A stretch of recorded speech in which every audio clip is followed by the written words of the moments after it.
Tollywood director Bommarillu Bhaskar చాలా కాలం తర్వాత తెరకెక్కించిన cinema Jack. DJ Tillu fame Siddhu Jonnalagadda ప్రధాన పాత్రలో నటించిన ఈ చిత్రంలో బేబీ హీరోయిన్ వైష్ణవి చైతన్య కథానాయికగా నటించింది. స్పై యాక్షన్ డ్రామాగా రూపొందించిన ఈ మూవీ విడుదలకు ముందే క్యూరియాసిటీని కలిగించింది. యంగ్ హీరో సిద్ధు జొన్నలగడ్డ వరుస సినిమాలతో దూసుకుపోతున్నాడు. బ్యాక్ టు బ్యాక్ సినిమాలను లైనప్ చేసి బిజీగా మారిపోయాడు. కెరీర్ బిగినింగ్లో చిన్న చిన్న పాత్రలు చేసి పాపులర్ అయ్యాడు సిద్ధు. ఆ తర్వాత హీరోగా మారి సినిమాలు చేస్తున్నాడు.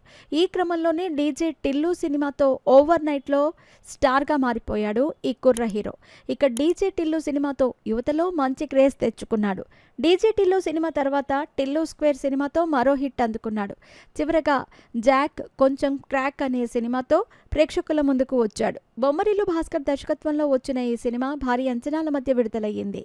జాక్ సినిమాకు మంచి ప్రమోషన్స్ చేశారు. టిల్లు స్క్వేర్ సినిమా తర్వాత వచ్చిన మూవీ కావడంతో ఈ సినిమాపై ప్రేక్షకులు మంచి అంచనాలు పెట్టుకున్నారు. కానీ సినిమా విడుదలైన తర్వాత సీన్ రివర్స్ అయింది.